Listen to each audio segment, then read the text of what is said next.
성도 여러분, 새로운 한 해가 밝았습니다. 하나님께서 우리에게 새로운 1년을 주시고 또 우리가 살아갈 새로운 생명과 또 은혜를 주신 것을 인해 감사드립니다.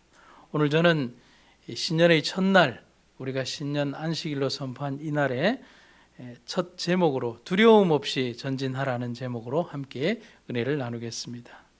먼저 이사야 43장 1절부터 3절에 있는 말씀을 읽도록 하겠습니다. 야곱아, 너를 창조하신 여호와께서 이제 말씀하시느니라. 이스라엘아, 너를 조성하신 자가 이제 말씀하시느니라. 너는 두려워 말라. 내가 너를 구속하였고 내가 너를 지명하여 불렀나니 너는 내 것이라. 네가 물 가운데로 지날 때에 내가 함께할 것이라. 강을 건널 때에 물이 너를 침몰치 못할 것이며 네가 불 가운데로 행할 때에 타지도 아니할 것이요 불꽃이 너를 사르지도 못하리니 대전하는 여호와 네 하나님이요 이스라엘의 거룩한 자요 네 구원자임이라. 내가 애굽을 너의 속량물로 구스와 스바를 너의 대신으로 주었노라. 아멘. 아직 시작되지 않은 미지의 시간과 공간 속으로 들어가며 사람들은 공통적으로 두려움을 느끼게 됩니다. 그래서 20세기 초 미국의 소설가인 러브 크래프트라고 하는 사람은 이런 얘기를 우리에게 합니다. 태고부터 가장 강렬한 감정은 공포이며 그 중에서도 가장 강렬한 것은 미지의 대상에 대한 공포다라고 얘기를 하고 있습니다. 그것은 지금까지 지내온 환경과 삶이 주는 안락함과는 달리 어느 것도 정해져 있지 않고 또 결정되지 않았으며 보장되지 않은 공간이자 시간 속으로 들어가야 되기 때문에 느끼는 두려움이라고 할 수가 있습니다. 하지만 우리가 되돌이켜보면 아브라함의 생애에서 보여준 결단을 한번 되돌이켜 본다면 우리의 이 두려움은 단박에 사라질 것입니다. 제가 가장 좋아하는 한 문장이 있는데 이 문장입니다. 아브라함은 어디로 가는지는 알 수 없었지만 누구와 함께 가는지는 알고 있었다라고 하는 문장입니다. 아브라함만큼 불확실성의 공간으로 가는 여행을 경험한 사람이 있을까를 한번 생각해 봅니다. 아니, 아브라함만큼 이미 정해진 두려움의 공간으로 가는 경험을 한 사람이 있을까도 또 한번 생각해 봅니다. 평생 살아왔던 터전, 고향과 일가 친척을 버리고 오로지 말씀에 의지해서 알지도 못하는 곳을 여행해야 하는 그의 선택 속에서 그가 얼마나 강력하게 하나님의 인도하심을 의지했는가를 우리는 볼 수 있어야 합니다. 또한 다른 면에서 본다면 이미 정해진 아들의 죽음을 위한 여행을 3일간이나 가면서도 그것에 대하여 변명과 이유를 묻지 않고 오로지 하나님이 정하셨고 하나님이 선택하셨고 하나님이 명령하신 일이기 때문에 오직 순종함으로 길을 가는 그의 모습 속에서 우리는 믿음이 얼마나 두려움을 이기게 하는가를 다시 한번 배우게 되는 것입니다. 이제 다시 새로운 날이 시작되었습니다. 아직 기록되지 않은 365일의 시간을 하나님은 우리에게 주셨습니다. 그러면 어떻게 걸어가야 하겠습니까? 어떻게 그려가야 하겠습니까? 어떻게 채워나가야 하겠습니까? 오늘 새로운 한 해의 시작에 이렇게 결심해 나가야 하겠습니다. 삶에서 다가오는 모든 두려움을 하나님 안에서 하나님과 함께 하나님과 더불어 해결해 나가는 우리가 되기를 간절히 바랍니다. 오늘 그러한 면에서 이 모든 두려움을 해결하는 두 가지의 방법을 오늘 이 새벽에 여러분과 함께 나누고자 합니다. 첫 번째는 내 것이 아닙니다. 하나님의 것입니다 하는 것을 인정하고 나아가는 것입니다. 너는 두려워 말라. 내가 너를 구속하였고 내가 너를 지명하여 불렀나니 너는 내 것이라. 하나님께서 말씀하십니다. 살면서 우리는 소유의 개념을 자주자주 잊어버릴 때가 너무 많이 있습니다. 내가 소유한 모든 것이 절대로 내 것이 아니고 모든 것이 하나님의 것임을 너무 자주 잊어버리고 살아가고 있습니다. 인생의 어느 것 하나도 내 것은 없습니다. 모두 다 하나님의 것입니다. 그렇기 때문에 그것을 인정하는 삶이라면 그것을 잃어버릴 것인가에 대한 두려움도 없고 그것을 가지기 위해 집착할 필요도 없으며 그것 때문에 고민할 필요는 더더욱 없다는 사실입니다. 우리가 갈 영원한 나라에서는 이 땅에서 이룬 것 중에 그 어느 것 하나도 필요한 것이 하나도 없습니다. 우리가 하늘에 가지고 갈 유일의 것은 우리의 품성밖에 없음을 우리는 일찍이 깨달아야 합니다. 그대가 하늘에서 성도가 되고자 한다면 그대는 먼저 지상에서 성도가 되어야 한다.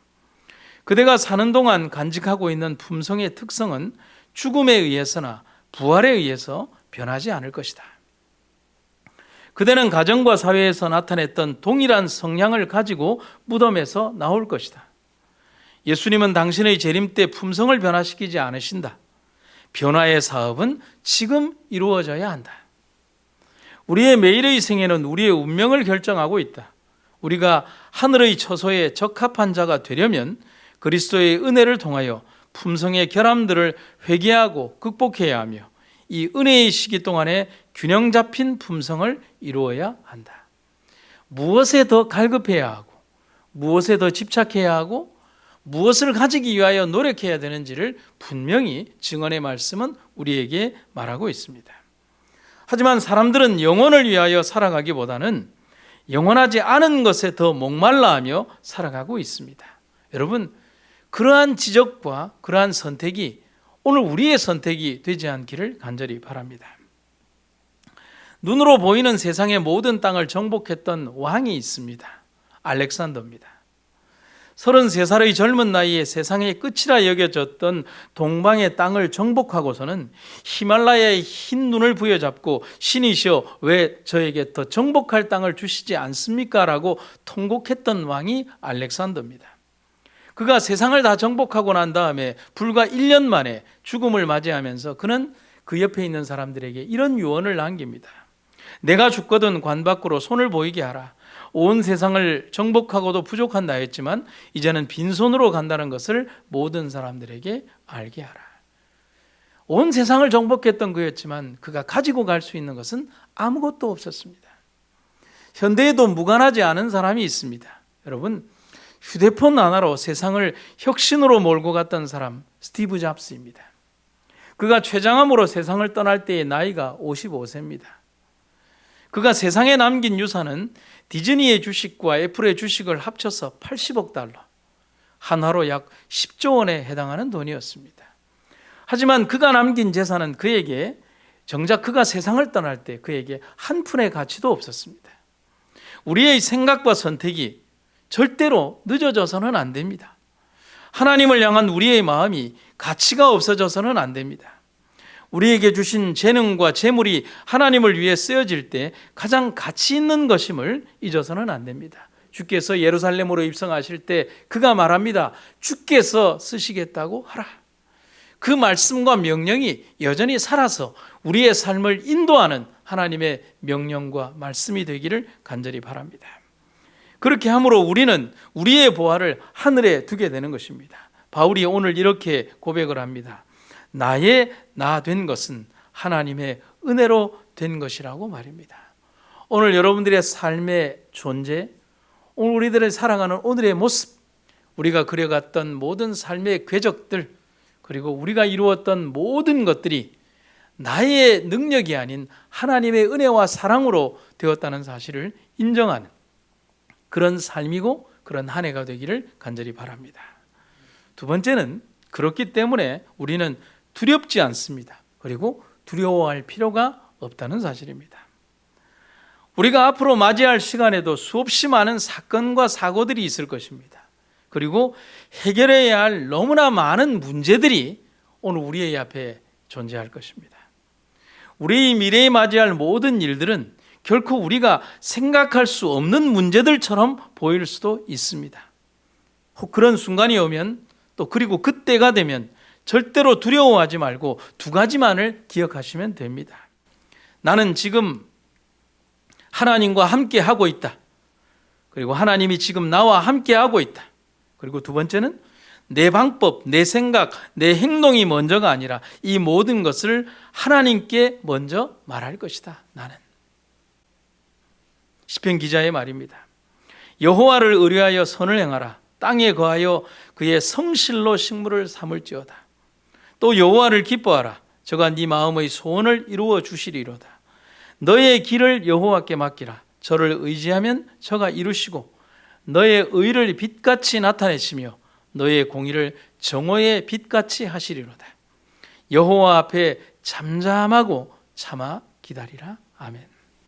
사랑하는 성도 여러분, 오늘 우리의 삶 가운데에서 두려움이 우리를 지배하지 않는 유일의 방법, 우리가 하나님 안에, 그의 깃털 안에, 그리고 말씀 안에 거하는 것임을 잊지 마시기를 간절히 바랍니다.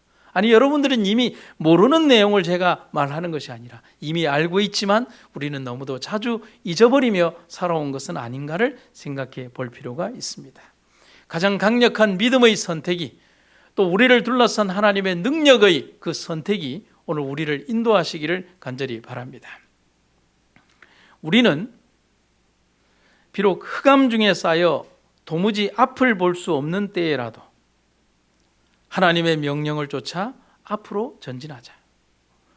주저하며 의심하는 자 앞에서는 앞길을 막는 장애물이 결코 없어지지 않을 것이다. 모든 불안과 실패나 패배의 위험이 다 없어지기까지 전진하기를 꺼려하는 자는 결코 전진하지 못할 것이다.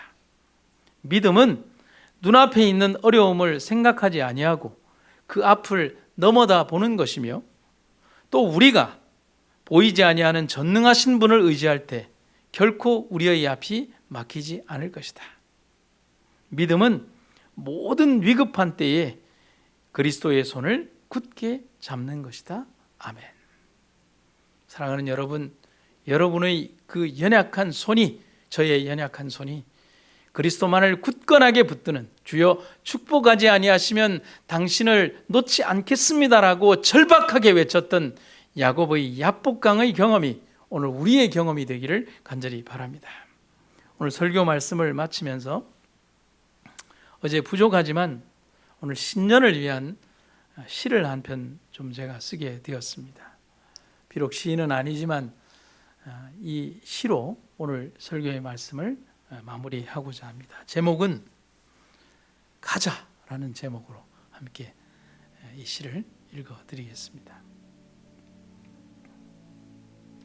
허리띠 졸라매고 지팡이 잡고 양의 피 적셔 문에 바르고 뜬 눈으로 지새운 밤, 짙은 어둠이 더 깊게 내려올 때 밀려오는 졸음을 깨우는 날카로운 비명과 여인들의 통곡 소리가 새벽을 알린다. 이제 일어나 가라는 나팔 소리 들리고 우리는 이 집, 이 땅을 떠나 길을 간다. 아버지의 아버지, 아버지의 아버지, 그리고 그 아버지가 살았던 집, 이젠 미지의 땅, 약속하신 고향 새 집으로 떠나간다. 원망 섞인 애굽인의 눈망울과 밤새 죽어간 장자의 시신을 끌어안은 여인들, 무너진 애굽의 신들을 뒤로하고 길을 간다. 끝이 보이지 않는 긴 행렬, 하지만 이 길의 가장 앞에 하나님이 계신다. 이 길의 가장 끝에 천사가 있다. 얼기설기 엮은 수레에 탄 아이들은 소풍을 가듯 신이 났다. 함께 가는 어머니, 내 손을 부여잡은 아내, 주인만 따라가는 양떼와 짐승들, 더 좋은 곳이라고 약속하셨다. 약속의 땅이라고 말씀하셨다. 함께 우리는 그곳을 향해 간다. 그리고 다다른 바다, 바다다. 태어나서 처음 보는 바다, 커다란 물. 하지만 그 물이 우리의 갈 길을 막아버렸다. 저 멀리 뒤편에서 일어나는 진동과 먼지, 성난 바로의 전차가 천지를 진동한다. 두려움이 우리의 마음을 적신다. 왜 따라 나왔을까 자책한다. 길도 없으면서, 갈 수도 없으면서. 하지만 들려오는 거대한 바람 소리, 바람에 요동치는 바다와 파도, 섬광처럼 비치는 하늘의 빛이 홍해의 심장을 가르고 그 안에 선홍빛 길을 내준다. 다시 울리는 나팔 소리, 그것은 전진하라는 소리. 이제는 길이 되어버린 그 바닷길을 걸어간다. 홍해를 육지처럼 걸어간다. 비릿한 바다 내음이 아직도 나는 길, 좌우에 펼쳐진 거대한 물의 장벽, 두려워야 하는데 왜 이리 평온할까? 왜 이리 웃음이 날까요?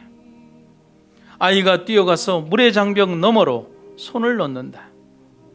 여전히 출렁이는 물결. 하지만 그 물결은 그분의 명령으로 그냥 서 있을 뿐이다. 뒤돌아본다. 달려오는 애굽의 전차들, 그들도 우리처럼 바닷길을 달려온다. 하지만 곧 사라진다. 길도 사라지고 그들도 사라지고 두려움도 사라지고 그냥 홍해의 물만 어제처럼 눈앞에 흐른다. 이제 앞을 본다. 길이 보인다. 그래, 지금처럼 걸어가면 된다. 지금처럼 마지막까지 그렇게 가면 된다.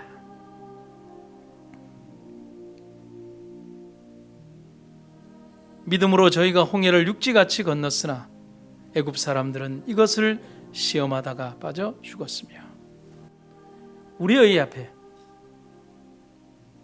우리의 길에 존재하는 수없이 많은 일들 앞에 두려움으로 나아갈 필요는 없습니다. 두려움 없이 전진하라고 하나님께서 우리의 앞에 서 계십니다. 우리는 오늘 우리의 생애에 했던 모든 날들을 하나님께서 인도하셨음을 잊어서는 안 됩니다. 분명한 삶의 전진이, 영혼을 향한 우리의 전진이 오늘 우리의 선택이 되기를 간절히 바랍니다. 하나님, 새 날입니다. 새로운 시작입니다. 하나님의 인도하심이 새로운 한 해를 우리에게 허락하셨습니다. 새로운 도전과 새로운 신앙의 과제가 우리에게 주어지겠지만 하나님과 함께라면 우리는 언제든 어디서든 감당할 수 있습니다. 성도들 가정마다 빛의 사명을 잊지 않게 하시고 그 빛으로 세상의 어두움을 이기게 하시옵소서. 2020년을 가득 채웠던 질병의 고난은 물러가게 하시고 오직 은혜가 충만한 새로운 한 해가 되게 하소서.